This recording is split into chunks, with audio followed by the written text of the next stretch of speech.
Russia की मदद से 8 नए परमाणु संयंत्र बनाएगा ईरान।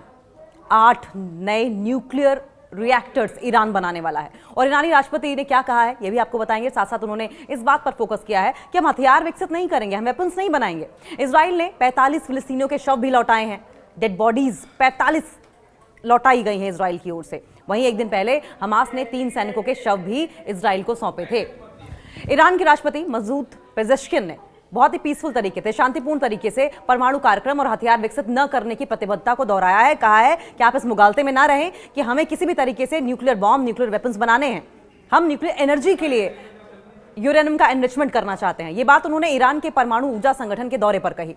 ईरान के परमाणु ऊर्जा संगठन यानी कि AEOI प्रमुख मोहम्मद इस्लामी ने भी इस बात की डिक्लेरेशन की थी, इस बात की घोषणा की थी कि तेहरान अपना स्वच्छ सतत ऊर्जा उत्पादन बढ़ाने के प्रयासों के तहत रूसी मदद से 8 नए परमाणु ऊर्जा संयंत्रों का निर्माण करेगा, 8 नए न्यूक्लियर एनर्जी रिएक्टर्स का निर्माण करेगा। और इस बीच ईरान के राष्ट्रपति मसूद पेजेश्किन ने शांतिपूर्ण तरीके से परमाणु कार्यक्रम और हथियार विकसित न करने की प्रतिबद्धता को दोहराया है। बार बार वो कह रहे हैं कि हमें न्यूक्लियर वेपन्स नहीं बनाने हैं। ये बात उन्होंने ईरान के परमाणु ऊर्जा संगठन के दौरे पर कही। इस्लामी ने कहा कि ईरान रशिया के बीच में बुशहर में 4 और उत्तरी और दक्षिणी तटरेखाओं के 4 अन्य परमाणु ऊर्जा संयंत्रों के साझा निर्माण के लिए नया समझौता हुआ है। और इसके सटीक स्थानों की घोषणा, कहां कहां सटीक तरीके से बनाए जाएंगे, कौन सी जगह पर बनाए जाएंगे, इसकी घोषणा जो है वो गवर्नमेंट जल्द कर देगी।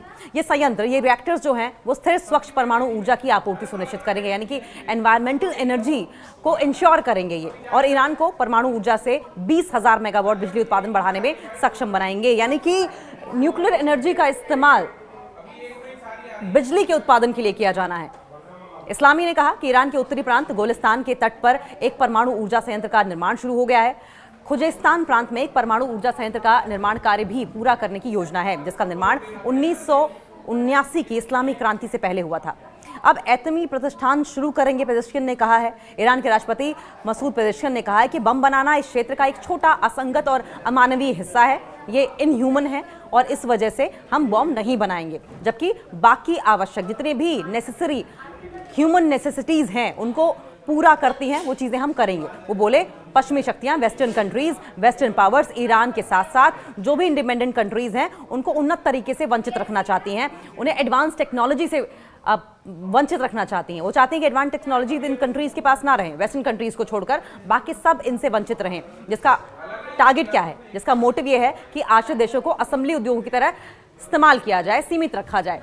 यानी कि अगर वेस्टर्न कंट्रीज को छोड़कर जो बाकी देश होंगे उन्हें डिपेंडेंट रखा जाए। जिस तरीके से अमेरिका की ओर से, इजराइल की ओर से, वेस्टर्न पावर्स की ओर से ईरान के साइंटिस्ट्स को टारगेट किया जा रहा है, उनकी हत्याएं की जा रही हैं, अब ये बहुत ज़रूरी हो जाता है ईरान के लिए कि वो भी अब न्यूक्लियर एनर्जी पर काम करे।